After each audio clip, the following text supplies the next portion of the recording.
Hey friends, welcome back to Birds of a Feather Talk Together. This week we are talking about the beautifully elegant Cedar Waxwing. What an incredible bird. You love them and I love them, so we're super excited to talk about them this week.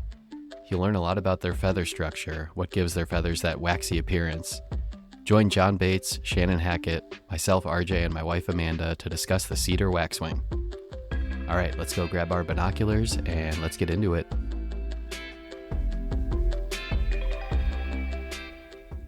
All right. Welcome back, everyone. So today we're going to talk about Cedar Waxwings. I'm kind of surprised that it's taken us this long to talk about Cedar Waxwings. Yeah, they're a great bird. Yeah. I feel like there was like a Illinois birding book that Amanda and I got like right when we first started getting into birding, and it had a Cedar Waxwing on the cover. And it's always like you see it so up close on the birding book that when we started seeing them for real, it was like so exciting. So Yes. I'm excited to talk more about them. Yep. I think they just define elegance. I mean, their plumage is unlike almost any other type of passerine bird for sure. Yeah. Yeah, they're beautiful. Yeah, I love that. Just that I know we'll talk about, and people can look them up online if you're not familiar, but just like that very dark mask too with their eyes in it. It's something about it. It's like almost like the absence of seeing anything. I don't know. It's so striking when you see it. Yeah. So, and then also so I don't know much about the actual wax, wax secretions or whatever. It's I mean- a combination of the way the feather is made at the tips of those secondaries and the pigment that gets deposited and how it gets deposited. And so it's a carotenoid pigment, again, anthoxanthin, that gets deposited. The barbs are kind of flattened, and they put enough of that in, it comes out, and the way it comes out makes it look shiny and have that color, and it's shiny because of so there's no real wax in there. It's just the accumulation of that much of the pigment in the structure of the feather at the tip of those secondaries that does that. That's coming from specific types of plants that the fruit they're eating. Okay. They're probably, they're one of the most frugivorous plants or for birds in the U.S. Along with probably Phainopepla is the other one. Is that like is there an actual texture difference when you see like that red part of the waxwing? Yeah. Okay, because I've only seen them from binoculars, but you guys have worked with specimen and seen them up close. Next time you come in, we'll have to show you. Yeah, you can. It is like bulbous on the base of the tail of that feather. Yeah, absolutely. So can it be a different color based on what they're eating? Like no, interesting though. Color? Yeah, go ahead, Shannon. I didn't know this until we started doing this research, is that if you look, there's the characteristic red, but if you look at the tail has a yellow band, except in some places, especially in the Northeast, in some places in the U.S., they are eating a different kind of honeysuckle, an introduced honeysuckle that has rhodozanthin in it, which is the reddish pigment, and some of those, now you see individuals that have orange. Wow. And it's because the red is coming into the tail feathers and turning that band orange in places where that plant is really common. So that there's no evidence of that before, I think, the 1950s when that plant was introduced. And since that plant has been introduced, now you see different colors in the tail. It's crazy. Which I did not know. But then again, we're manipulating the world so much. Right. How cool. This is such a beautiful bird. The feathers themselves are so silky, looking. And they're in part of the tree of life with silky flycatchers who also have silky looking feathers. But yeah, it's really cool. And I asked John yesterday if he knew how many we had, and he made a wildly off guess because what was the guess and what was the amount? Said he started at 400, and then I said no, and he goes 500, no, 600, no, 700, no. We have 2,044 that have been cataloged so far. Wow. And that's a lot. That was a lot more than I did not realize it was that many, but Yeah. So I just point out one thing. So there are 3 species of waxwing in the world. So there's Cedar Waxwing, then there's Bohemian Waxwing, which is a bird that breeds somewhat further north they must overlap with Cedar Waxwings in central Canada, and they breed into Europe. And then in Japan, there's another one. And the reason I wanted to bring up the Japanese one is that has a red band on its tail as opposed to Oh, interesting. to the Yeah. carotenoids. It's probably related to that particular plant being native there. I didn't look up where that plant, where this honeysuckle was native to, but I didn't know that. And I thought, okay, this is why I love my job. You get to learn something new every day. And it's why I love this podcast, because when you go explore these species, you learn all kinds of new things. So it's super fun to do the research for these podcasts. So selfishly, to all you people who are listening, it's fun to be with friends, with Amanda and RJ, who we didn't know very well at all. Well, I didn't know them at all before we started this podcast. And then to be reverted into a student-like mode as opposed to a professor-type mode is a lot more fun. I spend way too much of my time doing things I have no training for, whether that's managing people or worrying about budgets or dealing with fundraising and things that, I mean, you get used to it, but those things don't give you the complete bursting, where you feel like you're bursting out of your skin with the excitement of learning something new. That's why old people should spend time with young people, because young people induce that all the time. Make your mind explode from the things that they teach you and that you learn with them. Awesome. So where have you guys seen Cedar Waxwings? So we see him a lot at the Botanic Garden. We see him, and there's this one particular tree that we see them on. Do you remember where I'm talking about, Amanda? And I wonder if it is a fruit, like a tree that has fruit on it now, because I remember we were like, why do they seem to like that? And I don't know, didn't think about it at the time. Yeah. Do you remember? Is it on one of the islands? Maybe, I think. Okay. But yeah. Yeah. Be in the Jap.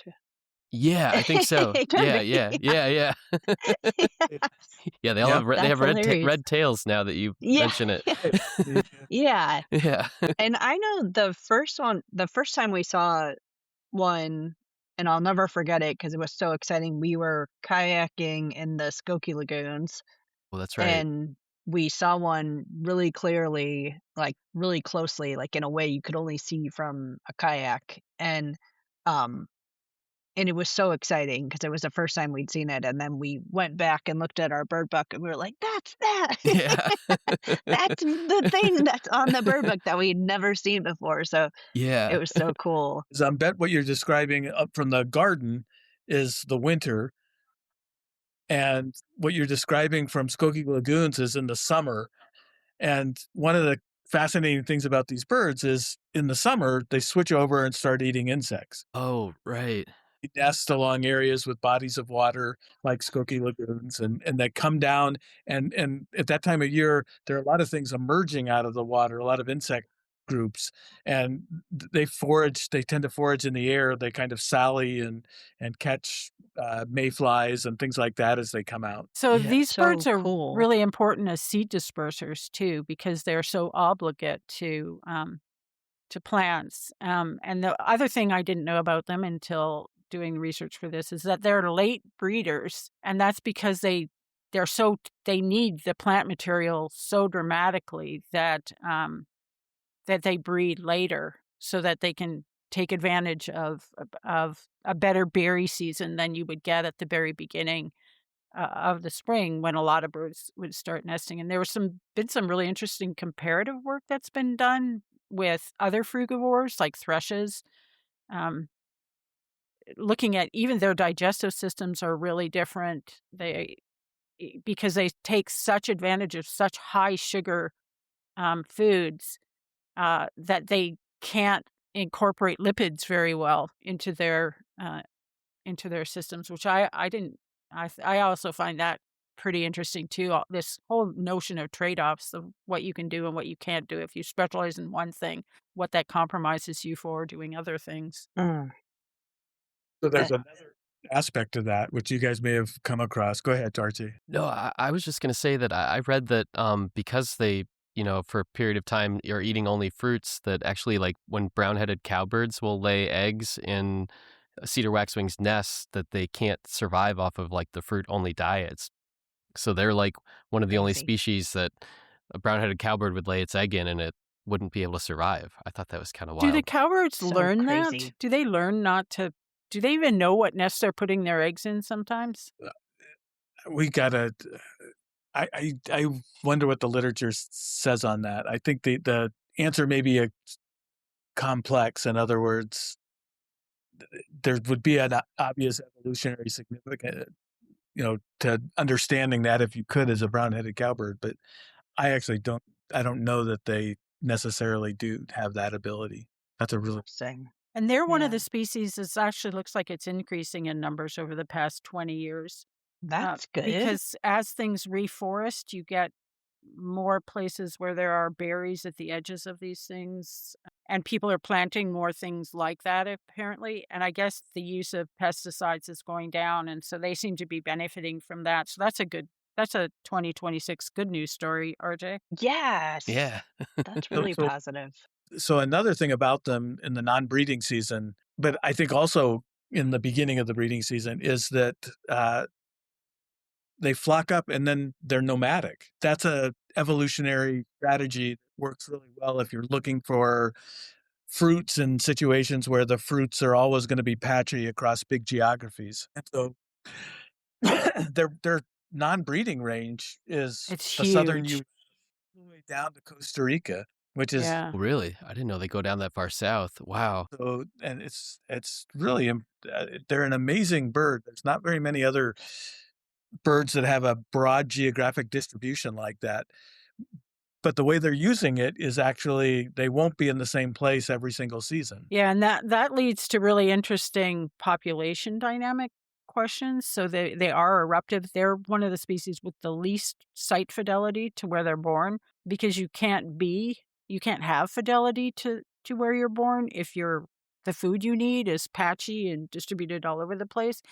But so we don't know if there's been no studies on the genetic structure of cedar waxwings yet. So we don't really know if there are separate populations or how that whole dynamic. Well, that would be a really interesting thing to know about, but we don't know anything about that.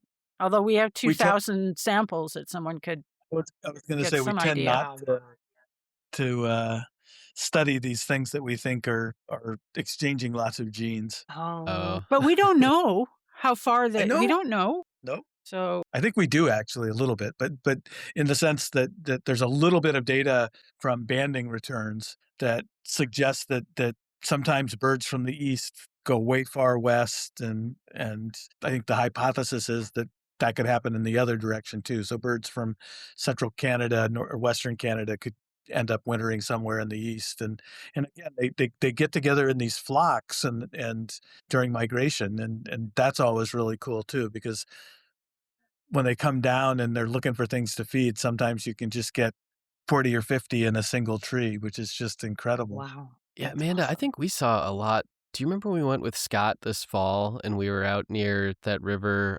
I forget where it was, but we saw kind of one or two that were kind of sailing out over this river, and then kind of just sat for longer and like realized like there were, a ton. And that was definitely the Yes. most we'd ever seen together in a group, because I don't know, it Yeah. was really exciting to actually like seeing that. Yeah. It was. I'm trying to think if it was Ryerson or Daniel Wright. I can't remember. But I think it was Ryerson. Yeah. Ryerson? Yeah. Yeah. That was really cool. Yeah. I So like was Shannon was saying, they breed late, but they breed in the Chicago area. And again, I think there's some years where there are more around than others. And that I'm still not sure how necessarily the summer with respect to fruit actually pans out, because for the most part, there isn't much fruit in the summer. So are they going around and looking for areas with more insects emerging before they decide where to breed? Maybe that's what's going. interesting. And I Yeah. saw too that they'll kind of nest in like not groups, but like a lot of nests will be in the same area as well. So they'll kind of like, a handful of trees will have like a bunch of nests in it, which I thought that was think kind of interesting. with a biology like that isn't going to be particularly territorial. Like you don't see them chasing each other like you do with house wrens or cardinals like that. So yeah, no, I think once they find areas that are good, they're okay with the fact that they're good for other cedar waxwings too. Is that because they're drunk? They're easygoing. Yeah, fun facts. Yeah, Actually, it's a big party. before we get to the fermented part of the other thing I learned about them in the Gee Whiz facts about cedar waxwings is that because they're so tied to fruits like that they have the capability of not being affected by these cyanide-like compounds that are toxic. So I'm not sure exactly what they do and how they're not responding to that. So that's interesting to me too, and another way That's in which they interesting. differ from thrushes and other things that are fairly frugivorous as well. So yeah, they are pretty Crazy. cool. And then yes, Amanda, you cannot talk about cedar waxwings without going to find videos of them drunk, because they obviously can't metabolize alcohol that quickly, but and they will eat fermented fruits, and there's hilarious videos of them just looking dead laying on the ground, but they're not dead, they're drunk. I remember when we did our Crazy. episode where we interviewed Marcel, who came on, and he was talking about cedar waxwings, and I didn't know about the drunk thing. And I remember Me either. Shannon asked, Marcel was talking about cedar waxwings, and Shannon was like, "Have you seen him drunk?" And I thought she meant like Marcel was drunk, and I was like, "What an odd question." And then I was like, Do you do your bird watching drunk? "What an odd question." And then once we started talking more, I like put it together. I was like, "Oh."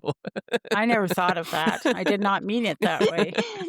That's weird. Yeah. I mean, Shannon's like, Marcel knew, so that's what's Yeah. important. He knew right Shannon's away. like, I usually roll a J when I bird watch. Enough of that. Or prepare a J. What was it? Yeah, I don't remember. prepare. Prepare a J.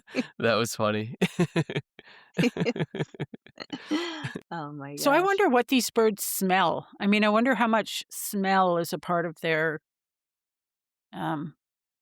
Idea. existence. They're as Shannon was saying, I mean, they're very different from any other group of North American birds in their commitment to frugivory and what that means for the biology of the bird. Let's go.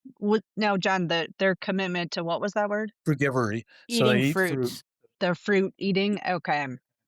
And they have these adaptations, like if you were talking about the mask on them. So that mask goes into a black bill, which has a gape that's about 12 millimeters wide, which is the breadth of the largest fruit that they can swallow whole, which they'll do. Yeah, they also have an expanded like a wide digestive tract, like with pockets in the esophagus to kind of shove the fruits that they're eating, so they digest them over time, Cool. which is kind of weird So too. cool. Yeah. Yeah, Amanda found an article that kind of went into that. That was pretty cool. That just talked about all the different adaptations. Yeah. It was something from the birding club in Steamboat at the Yampa Valley Birding Club. They I emailed it to you too, so everyone can look at it later, but it's they said like a pitchfork. They have like spines on their tongue that allow them to move. They said they toss a berry up in the air, catch it in their mouth, and then to move it from the front of their mouth to the back, their tongue has these spines, so it kind of pokes the berry back. Yeah.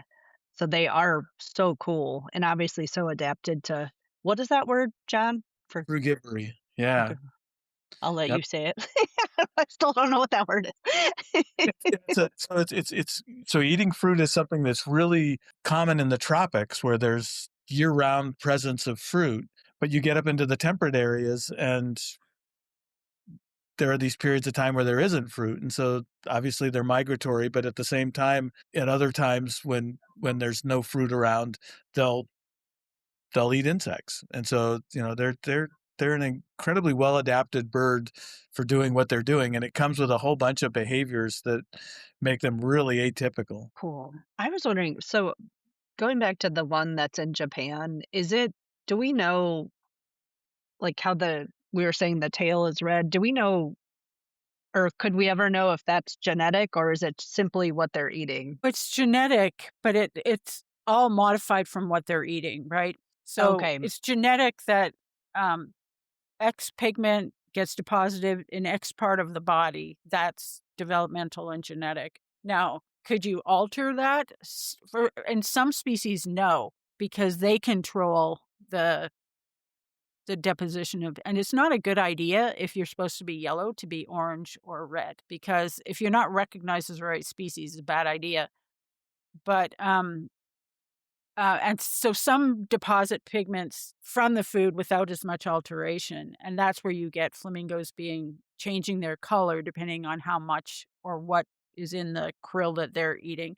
But some birds they take the thing from the environment and they deposit it, but they've manipulated it to be whatever shade it's going to be when it goes in there. So you can eat a lot more of this berry and you don't get redder or you don't get yellower.